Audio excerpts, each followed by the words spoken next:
It began in the autumn of 1977 in Denver, Colorado. It was a fever that raged throughout the Rocky Mountains, leaving all of its victims colored a resplendent orange. They called it Broncomania.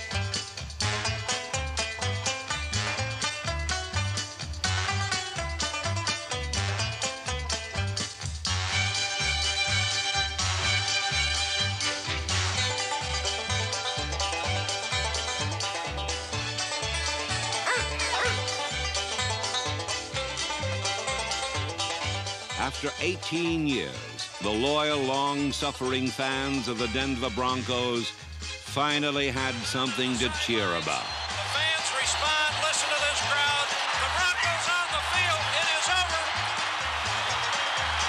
The miracle has happened.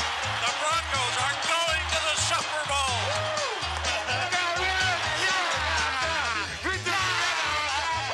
In contrast to the spirit and exuberance of Coach Red Miller and his surprising Broncos was the business-like efficiency of Coach Tom Landry and the cool Cowboys of Dallas. Not bad, Scotty, not bad. In 1977, Landry directed the Cowboys to their 4th Super Bowl, and they approached the trip to New Orleans with the relaxed attitude of a team that is accustomed to winning. I'm looking forward to going down there and eating some oysters and shrimp, gumbo, take it easy for a couple days. Dallas earned their berth in the Super Bowl with a daring and deceptive offense that rolled up more yards and scored more touchdowns than any team in football.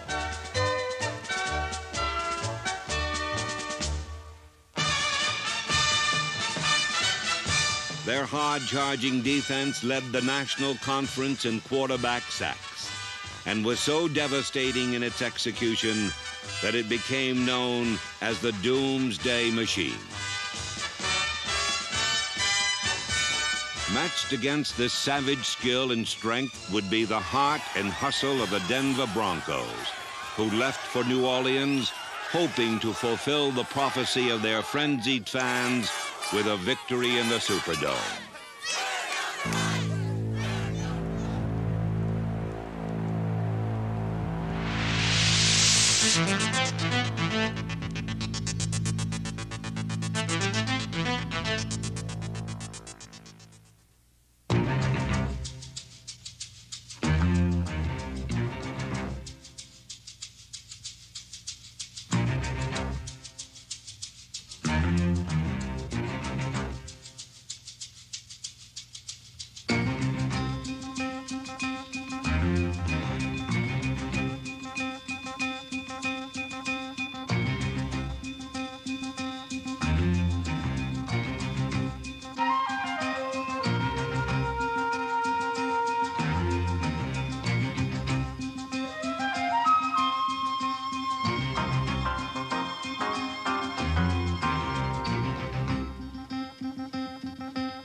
Watch out. You guys got to watch out. Hey, listen now. 4 quarters, 60 minutes, and we're the champions. Yeah! All right, let's go, baby. Standard set behind Roger Staubach. Now, here's the handoff and a reverse, the fumble in the backfield. Right from the very first play, Super Bowl XII was a coach's nightmare. And Butch Johnson dropped the handoff. It was fiercely fought, but frightfully flawed. Jackson twists, they got Staubach. Fumble! Denver has it. No, there's no official indication yet. Hold it. The Denver players say they have it. Dallas got it. Dallas got it. The game set Super Bowl records for the most fumbles, most turnovers, and most penalties. It lacked structure and style, but not intensity. And they may call face mask. And the Cowboys are really going to protest because Charlie Waters was clearly being held by the man blocking him. But I think Charlie also grabbed the face mask of the blocker. And Tom Rafferty's getting into it with somebody. Hey, 56, you can't do that. Hey, get that guy out of there. You can't do that. Gonna rip his legs off. Rip him up bad. Here's the handoff. Goes to Rob. No, Craig still has it and wants it all. Going deep for Haven Moses. He's open. And now he's out. It's intercepted by Benny Barnes. The ball hung up in the air, allowing Benny to get back.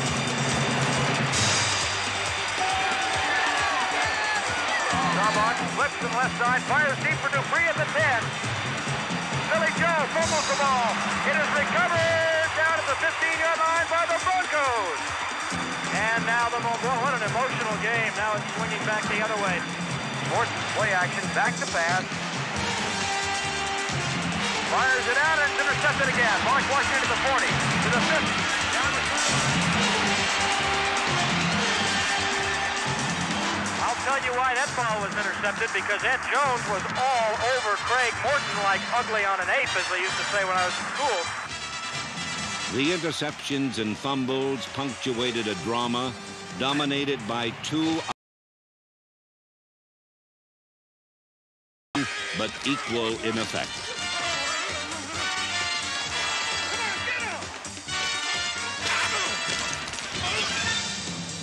Denver's emotional orange crush defense buried the Cowboys under an angry avalanche of swarming defenders.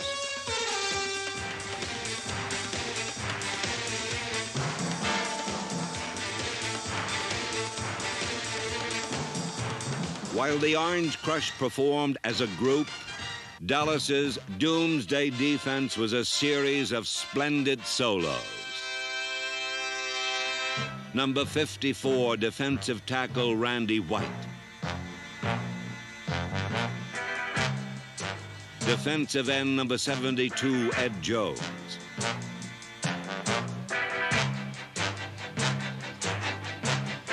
Defensive end Harvey Martin, number 79.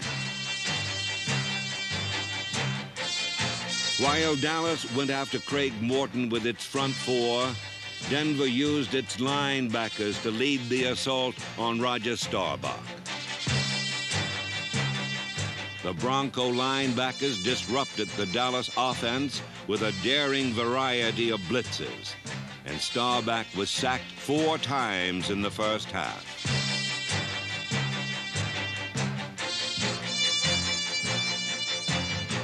But in one respect, Denver's play was as disappointing as it was successful. All season long, their defense had won games by capitalizing on opponents' mistakes. But today, Denver let each opportunity slip through its grasp. The Cowboys fumbled 3 times in the first 5 minutes, and Denver failed to make a single recovery. And the Cowboys have recovered the ball. This one simple fact tipped the balance of the game in the Cowboys' favor. Their defense made the big plays that Denver's did not. 4 times in the first half, the doomsday defense intercepted Craig Morton.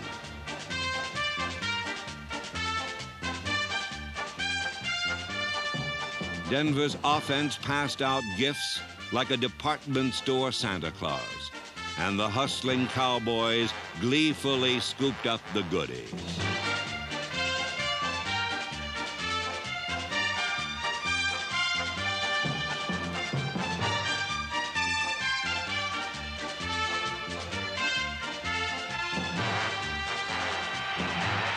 At the 25 to 30 and cut down, fumbles the ball. Cowboys recover. Are you believing this? That's 6 turnovers in the first half for the Denver Broncos. Well, there are going to be so many things to talk about when this was over. Dallas's offense managed to convert 3 of the turnovers into scores. 2 of them resulted in field goals. And after 1 interception, the Cowboys gained possession of the ball on the Denver 25. And from there, Tony Dorsett, number 33, led them to the first touchdown of the game.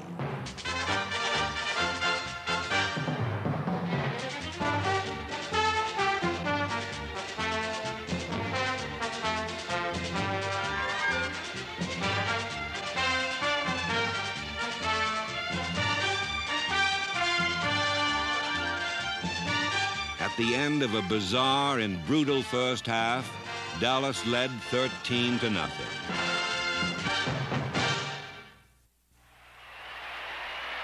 At the beginning of the second half, Jim Turner kicked a 43-yard field goal for Denver's first score of the game. Despite the offensive disasters of the first half, the Broncos were only 10 points behind, and their spirit got an added boost when it seemed as if Dallas would continue to have trouble holding on to the ball. Fumbles the ball, picks it up, nailed as he gets to the 21-yard line. Second fumble for Butch today. It's not starting off as Butch Johnson's day, exactly. Fumbling that kickoff, fumbling the double reverse handoff on the Cowboys' first offensive play of the day. Okay, everybody ready? Let's go. Cowboys get it for the first time in the third quarter. They've Red got right, their own power 21-yard 49 line. near Gio. It's on 2. It's on 2. Ready? Break.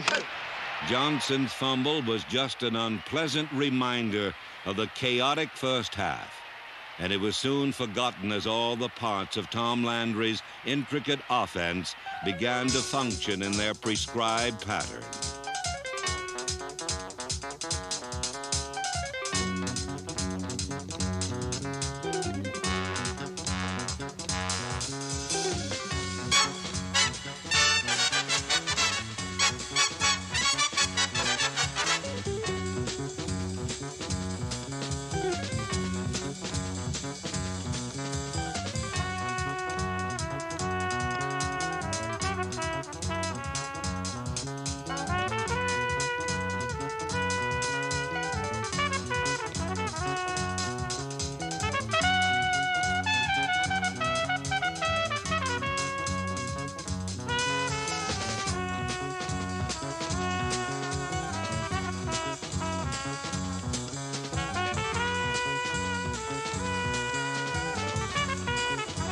Early in the third quarter, Landry used his running backs as primary passing targets.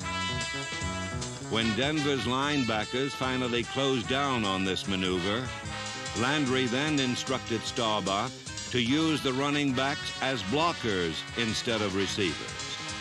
The running backs cut down the rush of Denver's troublesome linebackers, and for the first time in the game, Staubach had time to locate late opening receivers downfield.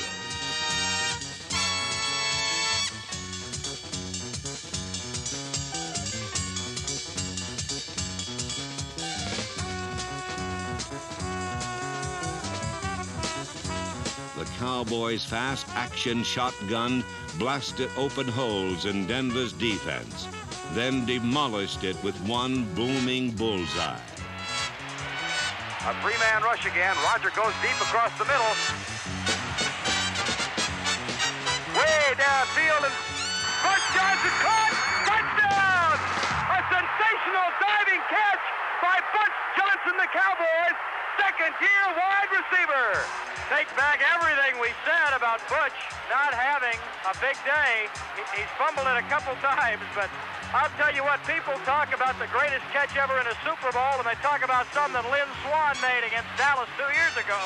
Butch, diving, he caught that ball parallel to the ground at about the 3-yard line. It was a sensational catch by Johnson. The touchdown was a spectacular play that Denver seemed prepared for, but still couldn't stop. It was 3rd and 10. Denver was expecting a pass, but there is no adequate defense for the catch that Butch Johnson made.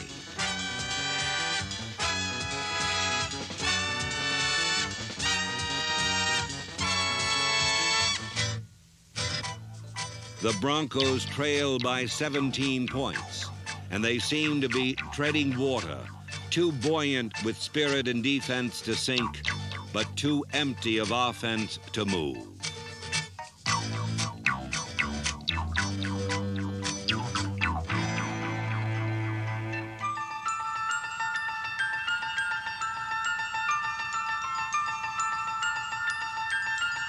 Just as it seemed as if they might drown, the sea parted, and through it came number 80, Rick Upchurch.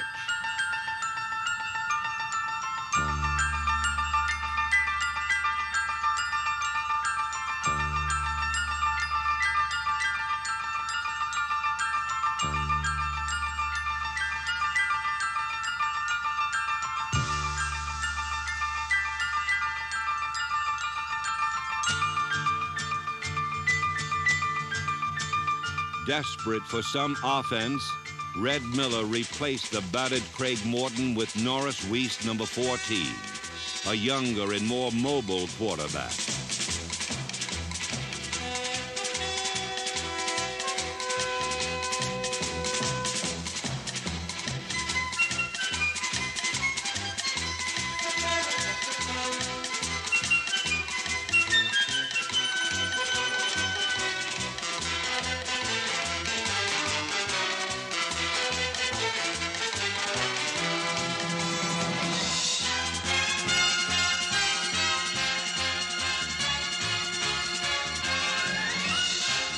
Weiss inspired the Denver offense, and they fought to their first touchdown, a 3-yard plunge by rookie Rob Lidle. A streetcar named Desire once ran here in New Orleans, and it suddenly seemed as if the Broncos' offense had found it. Now, if it could only carry them to a few more scores, their world championship dreams would come true.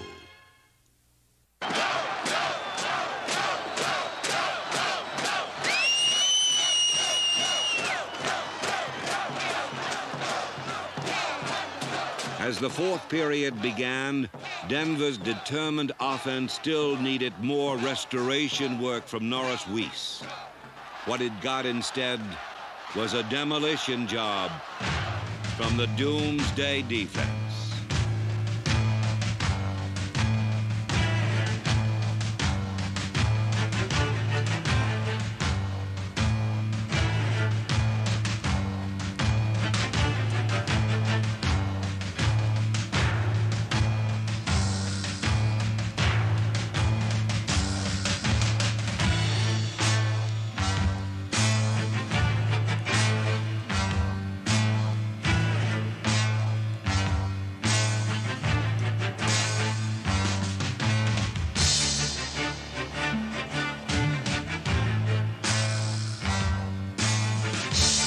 The same fierce pass rush that had destroyed Craig Morton was now supplemented with an occasional blitzing linebacker, and Weiss fell into desperate trouble.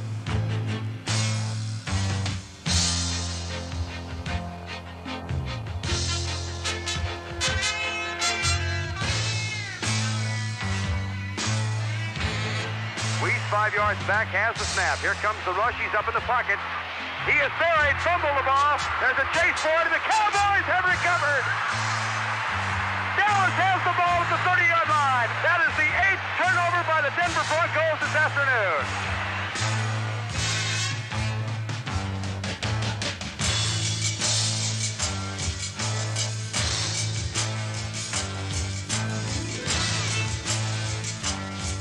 Another decisive move by the Doomsday defense had opened the last door to the most treasured victory in football. I don't know why, Vern, but I just have the feeling that Tom Landry might have a gadget that he might want to use in a situation like this somewhere here, one of those trick plays. Blue, hot, hot. Pitch out, Newhouse goes left, pulls up, wants to pass. Fires it deep for Goldie Richards. Caught, touchdown!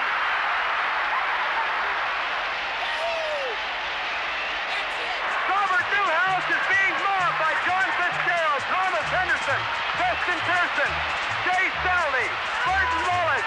The whole team is out in the middle of the field. Robert Newhouse's touchdown pass not only settled the game, but offered a useful lesson in the Dallas style of winning. The touchdown play did not really catch Denver by surprise. Golden Richards was properly covered. It was simply a deadly accurate pass and a remarkable catch. Another precisely executed play against which there is no adequate defense. The kind of big game-breaking play the Cowboys had made all afternoon, on defense as well as offense.